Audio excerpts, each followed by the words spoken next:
हाय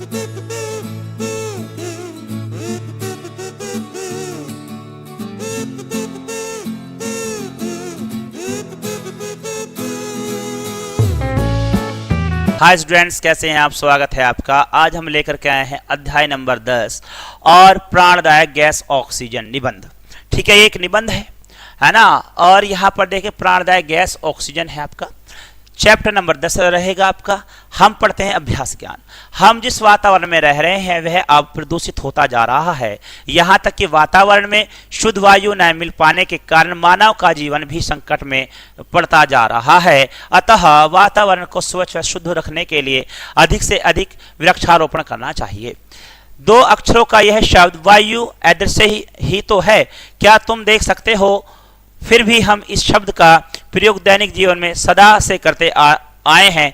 केवल इस एकमात्र शब्द से ही तो सभी जीवित वस्तुओं को जीवन सूत्र बंधे हुए हैं। हवा, पवन, वायु, समीर और ना जाने कितने ही इसके प्राय हैं। चाहे कोई विज्ञान का हो अथवा साहित्य का कवि या लेखक या सभी के अध्ययन का विषय रही है। वायु कई प्रकार के गैसों का मिश्रण है। इन गैसों में ऑक्सीजन, कार्बन डाइऑक्साइड, ठीक है, स्थित होती हैं। इसी के साथ आगे बढ़ेंगे। अब देखेगा प्राण जो हमारे बचते हैं वो किससे हैं? वायु पर निर्भर है। और वायु हमें कहाँ से मिलती है? वायुमंडल से मिलती है। और शुद्ध वायु कहाँ से मिलती है? पेड़ पौधों से मिलती है। ठीक है, तो यहाँ कहते हैं ऑक्सीजन, कार्बन डाइऑक्साइड, नाइट्रोजन और हाइड्रोजन प्रमुख है। इन सभी गैसों का अपना अपना अलग महत्व है। सभी आवश्यक गैसें हैं जो किसी न किसी कार्य में अवश्य सहायक होती हैं। ऑक्सीजन हमारे जीवन के लिए सबसे आवश्यक प्राणदायक गैस है, किंतु इसका अर्थ यह नहीं है कि हमारी नाक से जो वायु सांस लेते समय भीतर जाती है वह केवल ऑक्सीजन ही है। ऑक्सीजन की सहायता से ही शरीर की कोशिकाएं नियमित रूप से निरंतर कार्य करती हैं। ऑक्सीजन ही भोजन को पकाने में सहायक होती हैं। इसके अलावा आग जलाने में भी हवा का यह भाग सहायक होता है। सभी जीवित प्राणी सांस लेते हैं। इसी प्रकार पेड़ पौधे भी जीवित प्राणियों में गिने जाते हैं, अर्थात वे भी श्वास लेते हैं। अब ये देखेगा यहाँ पर हर एक जो जीव है, चाहे वो पेड़ पौधे हैं चाहे जीव जंतु हैं, सभी जो हैं किस पर निर्भर करते हैं? वायु पर निर्भर करते हैं। बस अंतर यह है पेड़ पौधे कार्बन डाइऑक्साइड लेते हैं, ऑक्सीजन छोड़ते हैं, और जीव जंतु जो है वो ऑक्सीजन लेते हैं और कार्बन डाइऑक्साइड छोड़ते हैं, लेकिन लेते हवा ही हैं। ठीक है प्यारे बच्चों, इसी के साथ में आगे बढ़ेंगे। हाँ, ये लीजिएगा, सभी जीवित प्राणी सांस लेते हैं। इसी प्रकार पेड़ पौधे भी जीवित प्राणियों में गिने जाते हैं, अर्थात वे भी सांस लेते हैं, किंतु श्वास लेने की प्रक्रिया में उन्हें वायु विद्वान ऑक्सीजन की नहीं कार्बन डाइऑक्साइड की आवश्यकता होती है।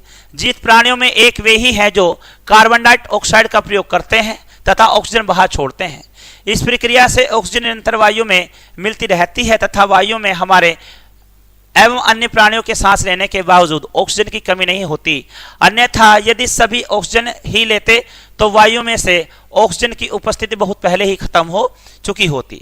वायु का शुद्ध तथा स्वच्छ होना भी अत्यंत आवश्यक है। इस दिशा में पेड़ पौधे महत्वपूर्ण योगदान देते हैं। अब देखेगा हर एक जगह पेड़ पौधे हों चाहे जीव जंतु, सभी को वायु की आवश्यकता होती है ना। और अगर ये नहीं है तो ये माने का जीवन यहाँ पर नहीं रहेगा, पेड़ पौधे भी खत्म हो जाएंगे और हम भी खत्म हो जाएंगे, है ना। ऑक्सीजन को छोड़कर तथा हमारे लिए हानिकारक कार्बन डाइऑक्साइड को भीतर लेकर वे वायु तथा वातावरण को स्वच्छ करने का कार्य करते हैं। कौन करते हैं? पेड़ पौधे करते हैं, है ना। वायुमंडल आपका खराब हो गया हो, हवा आपकी जहरीली हो गई हो, किन कारण से होती है? धुएं से होती है। जो गाड़ी से निकलने वाला धुआं होता है, चिमनी से निकलने वाला धुआं होता है, उस धुएं से, धूल मिट्टी से, अन्य बहुत से तत्व वैसे रहते हैं, तो वह पेड़ पौधे क्या करते हैं? उनको ऑब्जर्व कर लेते हैं और शुद्ध हवा आपको देते हैं। ठीक है, यही कारण है कि आज सभी समझदार व्यक्ति इस बात पर जोर देते हुए दिखाई देते हैं कि अधिक से अधिक पेड़ लगाएं तथा कम से कम पेड़ काटे जाएं। इन प्रकृति प्रेमियों का यह नारा है, एक बच्चा एक वृक्ष। वन महोत्सव का पर्व भी वर्ष में एक बार इसी उद्देश्य की पूर्ति करने तथा मानव को इस संबंध में जागरूक करने के लिए मनाया जाता है।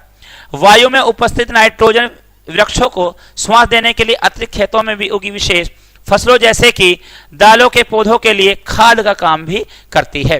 अब देखेगा जो आपकी नाइट्रोजन है वो अलग से मिल जाती है आपको, और जो दालें होती हैं, दाल के पौधे जो होते हैं वो जमीन में जब देखते हैं अपने पेड़ पौधे होते हैं तो उनमें हल्की सी गांठ होती है, वो नाइट्रोजन सोखती हैं और पेड़ पौधों को देती हैं और उससे वो वृद्धि करते हैं।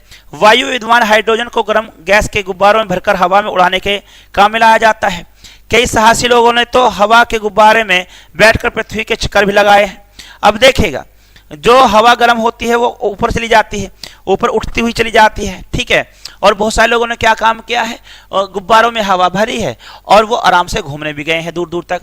दुख की बात यह है कि प्रदूषण के कारण हवा का स्वरूप आज बहुत बिगड़ गया है। सड़कों पर अंधाधुंध चलती अनेक गाड़ियां, दोपहिया वाहनों के अतिरिक्त अनेक फैक्ट्रियों से निकलता जहरीला धुआं हवा में निरंतर विष घोल रहा है। प्रदूषण के कारण वायु में सल्फर डाइऑक्साइड तथा नाइट्रोजन डाइऑक्साइड की मात्रा इतनी बढ़ गई है कि तेजाबी वर्षा से अपना बचाव करने के तरीके भी लोगों को सिखाए जाने लगे हैं।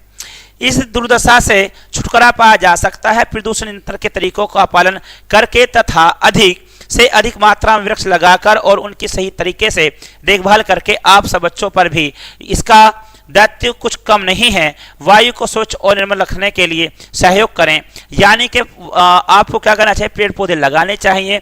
और अगर आप पेड़ पौधे लगाते हैं तो वायुमंडल आपका साफ सुथरा रहेगा, स्वच्छ रहेगा। इसी के साथ आगे बढ़ते हैं विशेष ज्ञान की तरफ और बाद में शुद्ध शब्द अर्थ लेंगे। प्यारे बच्चों, विशेष ज्ञान। वातावरण, हम जिस परिवेश में रहते हैं इसके चारों ओर का स्थान या खुला भाग वातावरण कहलाता है। शब्द अर्थ की हम यहां पर बात करेंगे।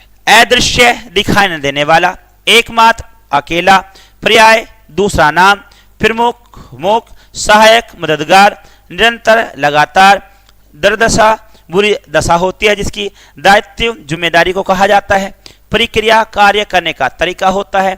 खत्म, समाप्त होता है। स्वच्छ, साफ होता है। उद्देश्य, लक्ष्य, जागरूक, चेतन, विद्यमान, मौजूद, नियंत्रण, वश में रखना और प्राणदायक, प्राण देने वाली। तो प्यारे बच्चों, ये था आपका यहाँ पर पर्यावरण से जुड़ा हुआ निबंध था, बहुत ही सुंदर था। हमें पेड़ पौधे लगाने चाहिए, वायुमंडल को स्वच्छ रखना चाहिए। अगर वायुमंडल स्वच्छ है तो हम अच्छा जीवन ले पाएंगे, अन्यथा हमारा जीवन कष्ट में आ जाएगा।